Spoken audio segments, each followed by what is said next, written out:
बिस्मिल्लाहिर्रहमानिर्रहीम। लाखों करोड़ों दुरूदो सलाम मोहम्मद मुस्तफ़ा सल्लल्लाहु अलैहि वसल्लम और आले मोहम्मद पर मैं हूं उमर दराज गोंदल। इंडिया हर बार पंगा लेता है और हर बार जिल्लत और रुसवाई उसका मुकद्दर ठहरती है। इमरान खान साहब के दौर के अंदर पंगा लिया और अभिनंदन पकड़वा लिया। अभी पूरा पाकिस्तान के साथ जब जवाब आया है और पाकिस्तान के साथ अभी कोशिश कर रहा था पंगा लेने की, और एक बार फिर एक और अभिनंदन पकड़ा गया है और अब इंडियन फौज जो है वो तरले मिन्नतों के ऊपर आ गई है। हुआ क्या है, ये बहुत एक दिलचस्प किस्म की खबर है जिसको हम तो चले बताएंगे ही बताएंगे।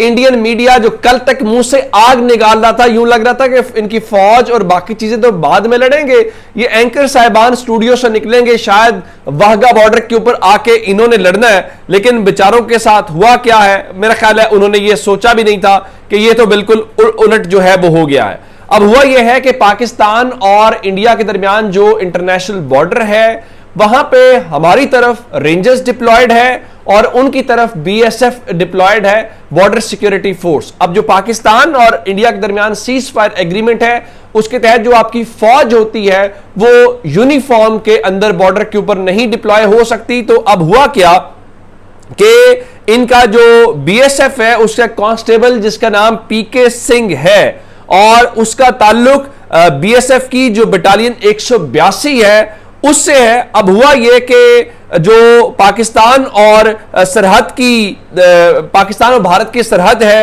वहां पर जो फिरोजपुर सेक्टर है वहां पे इनका जो एक फौजी एहलकार या जिसको आप यूं कहिए कि इनकी जो बीएसएफ का एहलकार है उसने थोड़ी सी पता नहीं गलतफहमी की या इनका चेक करते हैं कि पाकिस्तान अलर्ट है या नहीं है, क्या पाकिस्तान के अंदर हम जा सकते हैं कि नहीं जा सकते। तो इनका ये जो एहलकार है पीके सिंह वो पाकिस्तान की हुदूद में दाखिल हुआ और जैसे ही पाकिस्तान की हुदूद के अंदर दाखिल हुआ तो फिर इसको फौरी तौर पे पकड़ लिया गया है। मैं उसकी तस्वीर भी आपको दिखा देता हूं कि ये तस्वीर आप देख रहे हैं कि उसके वो पट्टी जो है वो आंखों पे बंधी हुई है और ये इस गाड़ी के अंदर बिठाया हुआ है। ये बिल्कुल वैसा ही मंजर है जैसा अगर आपको याद हो कि उसको पकड़ा था अभिनंदन को, तो अभिनंदन की भी ऐसी ही शक्ल उस वक्त हमारे सामने आई थी। मैं आपको इसकी जो शक्ल है वो चेहरे से उतरी अपना मास्क उतरा हुआ वो भी दिखा देता हूं। ये है जी पीके सिंह जिसको पाकिस्तान ने बाकायदा इंटरनेशनल बॉर्डर से गिरफ्तार किया है। अब एक जानिब ये बड़के मारते हैं कि हम ये करेंगे और हम वो करेंगे। अब जब पाकिस्तान ने उसको पकड़ लिया है तो उसके बाद होश बिल्कुल ठिकाने आ गई है। तो अब इत्तलात के मुताबिक जो पाकिस्तान रेंजर्स है और उसके अलावा जो इंडिया की बॉर्डर सिक्योरिटी फोर्स है जिसको वो बीएसएफ कहते हैं उनके दरमियान इस वक्त एक वो मीटिंग चल रही है जिसको फ्लैग मीटिंग कहा जाता है। तो वो मीटिंग अपनी जगह पे इस वक्त है और कोशिश ये की जा रही है कि उसको किसी तरीके से पाकिस्तान से कहा जाए कि मेहरबानी करो इसको वापस हमारे हवाले कर दो या इसकी जान छोड़ दो। तो जाहिर है कि लास्ट ईयर तो हमने उसको पकड़ा था अभिनंदन को, आज से चंद साल पहले तो हमने उसको चाय पिला के भेजी थी। अब इंडियंस कल तक जो बड़के मार रहे थे अब एक बार फिर पता ये चला कि आप पाकिस्तान के अंदर आने की कोशिश करेंगे या पाकिस्तान के साथ करेंगे तो फिर काम जरा उल्टा हो जाएगा। अब इस दौरान कुछ और भी गैर मामूली चीजें हैं जो इंडिया और पाकिस्तान दोनों के दारुल हुकूमतों के अंदर हो रही हैं, दिल्ली के अंदर भी और इस्लामाबाद के अंदर भी, चूंकि कशीदगी बढ़ती दिखाई दे रही है। और हुआ यह कि आज एक तो दिल्ली के अंदर जो मोदी हैं उन्होंने आज एक कुल जमाती कॉन्फ्रेंस बुला रखी थी, ऑल पार्टीज मीटिंग जो है जिसको उनकी जो यूनियन गवर्नमेंट है या सेंट्रल गवर्नमेंट है उसने पार्लियामेंट की एक बिल्डिंग के अंदर हुई जहां पे अमित शाह बैठा हुआ था, राजनाथ सिंह बैठा हुआ था और उनका जो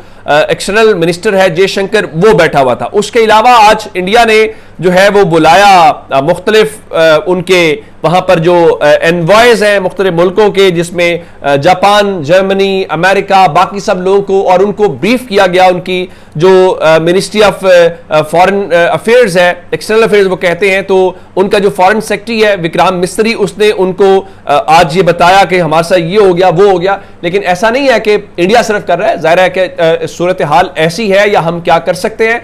तो आज पाकिस्तान ने भी इस्लामाबाद के अंदर मुख्तलिफ जो ममालिक हैं उनके इस हवाले से जो वो हैं एनवॉयस हैं, उनके जो एम्बेसडर्स हैं आमना बलोच ने, जो हमारी फॉरेन सेक्रेटरी हैं, उन्होंने आज उनको ब्रीफ किया है, जिसमें हमारी नेशनल सिक्योरिटी कमेटी ने आज क्या इसके ऊपर फैसले किए हैं और उस हवाले से क्या हमारा आगे का प्लान है। तो इस बारे में बताया गया है कि बहुत सारे ममालिक की जो सफीर हैं, जो हाई कमिश्नर्स हैं, वो इस पाकिस्तान की जो फॉरेन मिनिस्ट्री है वो वहां पे मौजूद है और जाहिर है कि मकसद यही है कि उनको बताया जाए कि हम चीजों को किस तरीके से कर रहे हैं। अच्छा, अब आते हैं पाकिस्तान जो आज फैसले ले रहा था, जिसके ऊपर मैंने कहा कि अमल दरामद के हवाले से जो फजाइया है, फजाइया को लेकर पाकिस्तान ने अपनी फजाई हुदूद बंद करने का नोटम बाकायदा जारी कर दिया है और बताया गया कि सिर्फ इंडिया नहीं, जो इंडिया ने तैयार लीज पे उनके हैं वो भी पाकिस्तान की फजाई हुदूद से गुजर नहीं सकेंगे और उसका कर दिया गया।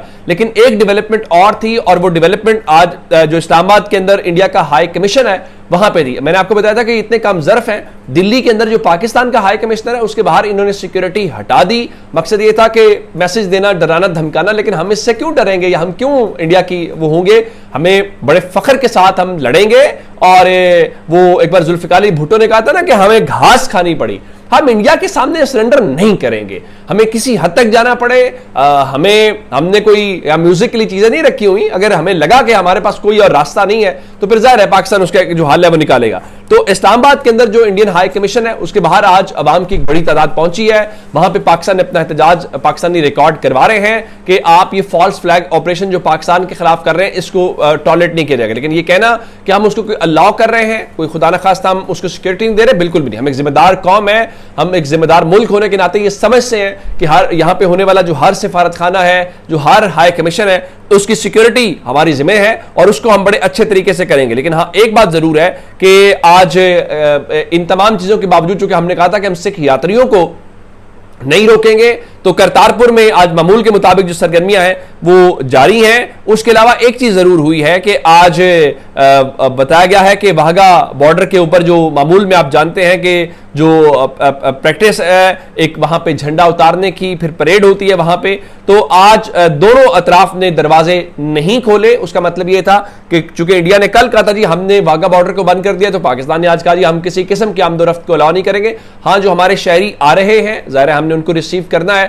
तो वो एक उस तरह की एक्टिविटी है। तो आज दोनों तरफ के दरवाजे उस परेड के दौरान बंद रखे गए हैं और उसके अलावा जो अहलकार हैं दोनों तरफ से, इधर से रेंजर्स वाले और उधर से बीएसएफ, उन दोनों ने जनाब वहां पे हाथ नहीं मिलाए। अब उसमें प्रॉब्लम यह है कि आज बीएसएफ वाले बेचारे कैसे पाकिस्तान रेंजर्स के साथ जो है वो हाथ मिलाते जब उनको पता हो कि हमारा एक बंदा जो है वो तो इन्होंने ऑलरेडी पकड़ा हुआ है, तो जाहिर है कि ये कोशिश क्यों करेंगे। अच्छा, इस दौरान एक डेवलपमेंट और थी और वो डेवलपमेंट ये है कि एक तो इंडिया चले खुद बतौर हुकूमत तो चले झूठ बोलता ही बोलता है, मोदी उसमें से कोई पॉलिटिकल बेनिफिट लेने की कोशिश करता है। जो उनका मीडिया है जो बेहुदगी अपनाता है, वो जिस तरीके से चीख चीख के बातें करता है, जिस तरह से झूठ फैलाने के अपने लोगों को गुमराह करते हैं, क्या ही कह रहे। मैं उनकी जी न्यूज का देख रहा था, कह रहे जी पाकिस्तान में पैनिक क्रिएट हो गया इसके बाद और पेट्रोल पंप्स के ऊपर लंबी कतारें लग गई हैं, जो एटीएम्स हैं उनके बाहर लोग हैं। भाई हमें इंडिया से बड़ा खौफ आ रहा है, इतना खौफ है कि हम घर बैठ के हंस के आपको बता रहे हैं कि भाई हम आपका मुंह तोड़ देंगे पाकिस्तान की तरफ आप देखेंगे,